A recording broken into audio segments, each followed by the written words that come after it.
Diana Williams is a passionate and innovative educator with over a decade of experience transforming special education across the nation. From teacher to district leader, Diana has worked in cities like Washington, D.C., Chicago, Newark, and New York City, always advocating for inclusive, proactive, and student-centered special education. In 2019, she co founded an elementary charter school in Brooklyn, where she developed a groundbreaking special education department rooted in MTSS and trauma informed care. Now, as the director of special education at KIPP, New Jersey, Diana empowers educators with her SPED leadership framework, driving measurable student success. A hands-on leader, Diana's commitment to under-resourced communities and belief in every student's voice shapes her mission to create more inclusive and equitable education experiences nationwide. There's nothing like having a conversation with anyone who has any familiarity with wellness. And that's what we have today. Not only do we have one thing in common talking about wellness, but we have two. Our last names are Williams. So hello, Diana. I am so pleased to have you here today. Hello. Thank you for having me. Excited to be here and to have some great talk. I am too. There's nothing like cold press conversations. We take all that good stuff, smush it down so everybody can get all the good nutrients from it. So that's the reason why we're here today. Ladies and gentlemen, I have Diana Williams, and I met her from other resources. I'm telling y'all, it's nothing like meeting somebody through other resources. You gain so much knowledge from them. And I have grown in the process by being connected with so many people within that connecting group. And I think you have too, haven't you? 100%. Yeah. No, seriously, I love, I know it sounds horrible and it's going to sound real bad. But what I think a lot of us do, we read everything everyone does and then we read it and we're like, we've got to support them. We've got to support our educators. We've got to support our African-American female and males who are out here trying to disseminate their gift and to educate those whom they are around. And that is one key thing that I love about what you're doing. With business, so often I think we are skeptical of asking someone to be a part of us when they have something that's very similar. If anything, allow us to build and grow and become even better. And that's the reason why I asked Diana to come on today, because the way she functions and works with educators is different from the way that I function with educators. And she has just as much research-backed strategies. She has a mindset shifts. She's going to be focusing on boundary setting techniques and a few real stories just to kind of relate to everybody. So Diana, before we even begin, I want you to tell them just a little blend of who you are. Definitely. So, of course, my name is Diana Williams. I'm a special education consultant and coach. I work with educators throughout the country to increase their special education content knowledge, their impact, and just overall capacity within their role. And so when thinking about the work that I've done with educators, it's a lot around behavior management, both from a SPED lens and from a trauma-informed lens. We also get into academic progress monitoring and goal setting and just academic instruction in general for students with disabilities, as well as working with leaders to push inclusive mindsets within their school, making sure that it's not just in theory, but actually coming out in practice and what the day-to-day school experience looks like so that students are really being set up for success from the beginning of the day to the end of the day. Special education teachers have a special gift.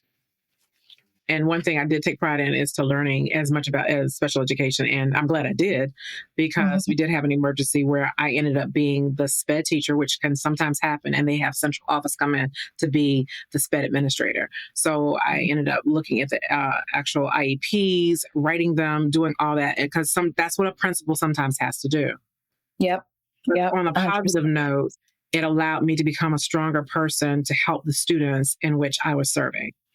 And finding a way to work with our special ed population can be challenging as teachers and leaders. And how do you help? There's a lot of theory. Yeah. There's a lot of theory out there. How do you help teachers take that theory and put it into practice? Because as special educators, they tend to be so involved in so much of the paperwork because they have to, because it is a legal binding contract Yep. but they also want to go into the classroom and help the students. But that balance is hard. Mm-hmm. It's difficult. Very. So how do you help them in this process using all that theory, which is pretty much a lot of that paperwork, making sure we're doing what we need to do, and then taking it in and saying, hey, I'm finally going to help the kid? Yeah. So the first thing I do is really work to increase the understanding. I feel like a lot of the reason why people think that special education is hard is because they don't have a true understanding of disabilities, their classifications, and how it can manifest, look, and sound within the classroom, and how it can impact the student's academic and behavioral just performance and success.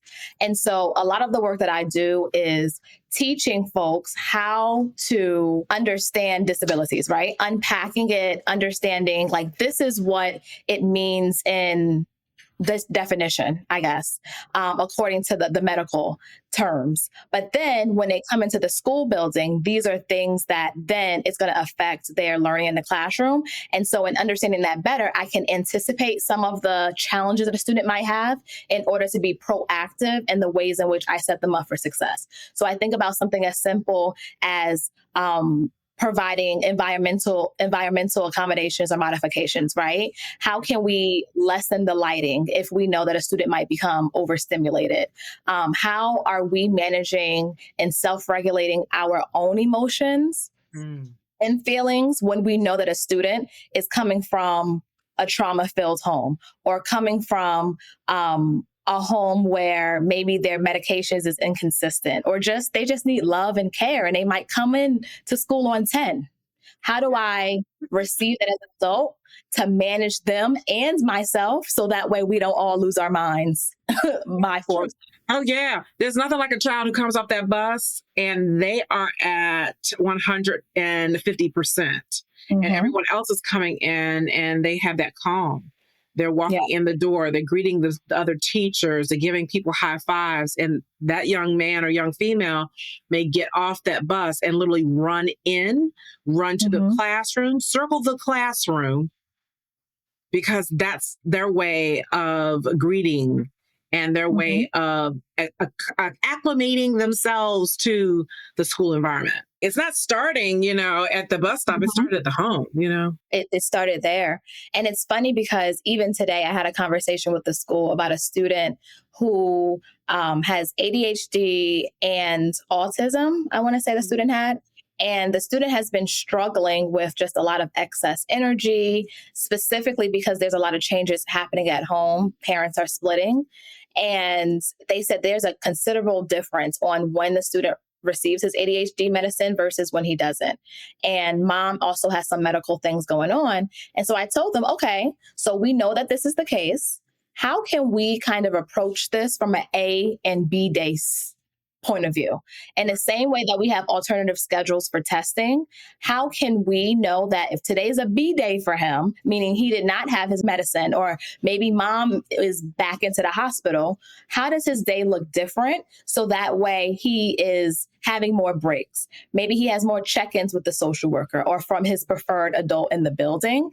And then that's saving just the emotional turmoil that sometimes we go through as staff when we're trying to meet the needs of students, but we're just like, it's almost as if sometimes we're trying to fit a square peg into a round hole. It's the honest truth. The honest truth. It depends on the school system too, because sometimes the nurses and some schools don't have nurses, but sometimes the nurses can work with the physician and the parent, where the parent can have an extra set of medication, which of course is locked up. So that the child, if he or she forgets, or if that family member has to come in, because we've had students who have parents who have various situations that are occurring and they didn't give them the medication because they were not involved. The grandmother had to come in overnight because mom got sick. And all we have to do is make that one phone call. No, I wasn't there. And I know he didn't receive his medication. So that can help. Now, it's still, you got 3 hours or 2 hours till it kicks in. Just being real. But at least you have something on hand, or at least you have that game plan, that B plan. How do you help that teacher Because we're talking about the student and how you have that game plan, and that can go into their IEP, giving them, that could be one of the goals that you can have, or it can be something within the IEP and 504s, depending on the actual document that you have. Sometimes for the ADHD, it is more of a 504. You can have that in the plan for the child, but the teacher doesn't have his or her IEP or plan. So how do you help them with that process? Because they still have 27, 28 or more students still in that classroom that still have to teach. So I am the queen of a cheat sheet. I love all the documents that we create and the IEPs and the BIPs, the behavior plans, but sometimes those can span 10 to 12 pages. Yeah. No one has time to read that all the time, right? You read it one time and then you kind of set and forget it. Versus a one-pager cheat sheet. And some of my clients, I work with them on creating where if student does this, this is what the teacher should say, right? So if student wants to do this, teacher says, remember, when you finish this problem, then you can go to the bathroom. Or when you complete this worksheet, then you get a break. Because what I'm finding is sometimes we're giving like high level overarching terms and strategies and not providing enough concrete, specific language so that staff can read it and then implement it. Because they know exactly, oh, she's showing this behavior. This is exactly what I can see. I talk to educators a lot about also picking and choosing your battles. Who you sound? Is it that you want them to complete the work or you want them to complete the work in the way that you want them to? Mm-hmm. So we had a student where student was getting constant reminders and teacher is frustrated because the student just won't sit down and do their work. And so my question to them was, well, do you want them to sit down or do you just want them to get the work? They were like, well, we want them to do the work, but we want them to sit down too. And I'm like, well, that sounds power over purpose. If the work completion is the main objective, why can't they stand and work? Why can't they sit on their knees and work? As long as they're in a safe type of being and they're not wobbling and, acting crazy, right? Mm-hmm. And they're doing their work, let them. Gave that advice to a teacher a couple of years ago. Little girl was standing and working. That lasted 2 weeks because her little legs got tired. And the teacher was like, wow, like she's doing her, like, yes. Mm-hmm. Sometimes we get so stuck into this, I'm the adult, I said, do this, so do this now, versus how can we get to the same destination of the student during the work? Mm-hmm. And maybe it doesn't look like other students in the classroom. Maybe it's not how we envision it completely, but we're meeting the student halfway, and that's protecting our mental health, as well as picking and choosing our battles to not start a fight over something as small as that. Yeah, classroom arrangement is huge. Mm-hmm. And the reason I brought that up is because you reminded me of a couple of students, but one in particular that I said, let's not battle. That kid has so much energy. Mm-hmm. Let's go ahead and let him stand over here. Mm-hmm. As long as he or she is listening, and it was a guy at this time, this little boy, as long as they're listening and doing the work, standing, let them stand. It's okay.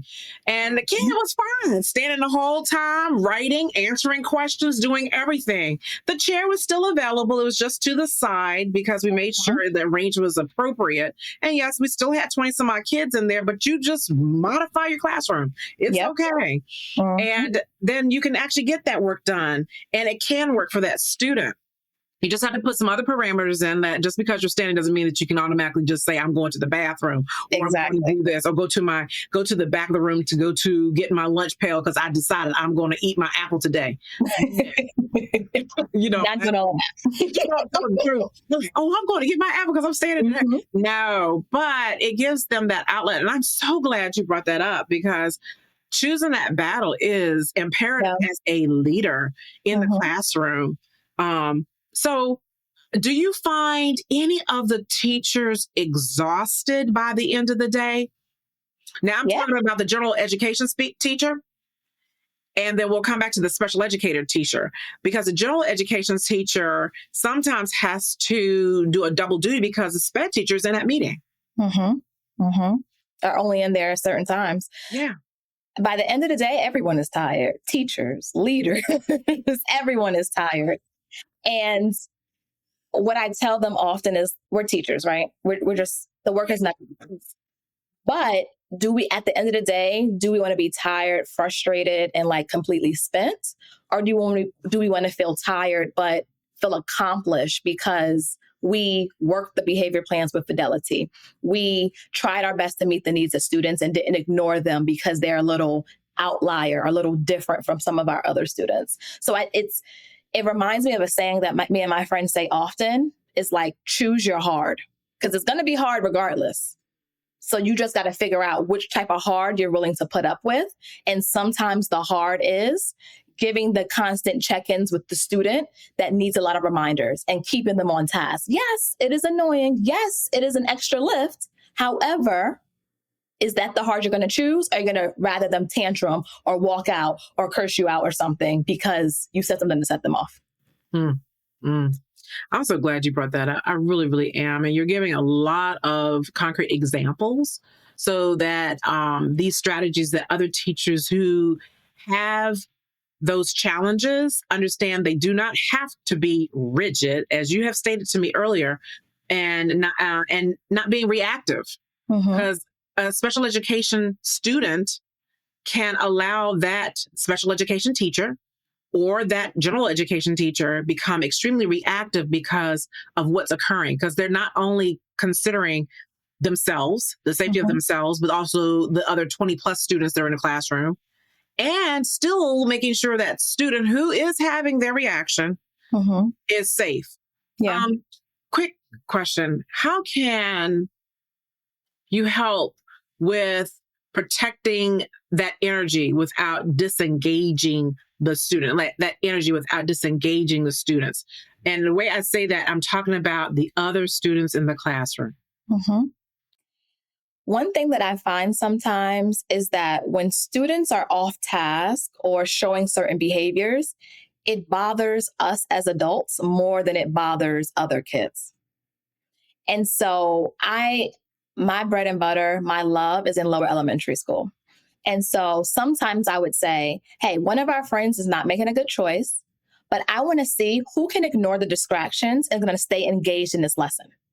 Because when we think about students and their behavior, more often than not, it's often attention-seeking behavior. So when we don't give them the attention that they want, then they have to figure something else out to get your attention. So in the same way, I'm teaching a class and I'm like, okay, Billy, I see you breathing. I can't wait for you to come back over here. And then it kind of tricks them into thinking like, okay, they want me here positively because I'm going to love on you when you're doing the right thing. And when you're not, I'm going to remind you of what you can be doing because I know you make better choices and invite you back in. Now, at the same time, with teachers all the time, we're human, right? When you feel that you are getting worked up, I tell them, I don't know about you. I don't come from a trust fund family. I need my job because I've got bills. So I not afford to lose my job over a 5-year-old not follow my directions. So if I find that, and it happens to the best of us, that I'm getting emotionally hijacked, who can I tag in to say, I need a minute? And I think when educators feel empowered to acknowledge when they need a moment because they are human, it makes it easier for them to then jump back in and we can coach together to figure out how to avoid that happening again. And that's how the teamwork is. Because sometimes we have educators who just automatically want help. They're calling out to the dean, they're calling out to the vice principal. Versus when I know that you've been working, you've been doing all the things, you've done all the strategies, and you need a moment to tap out, I have no problem jumping in. Because guess what? As the administrator, I also know the plan. So I'm continuing the behavior plan to follow up and hold the student accountable. That's good. That's good. Yeah. We had a system in place. So when something didn't go as such, then someone within that team had a radio. And you could send Sally to go talk to the next teacher and say, call. And then we had a term or a word where they could get that break, that 5-minute reset. Yep.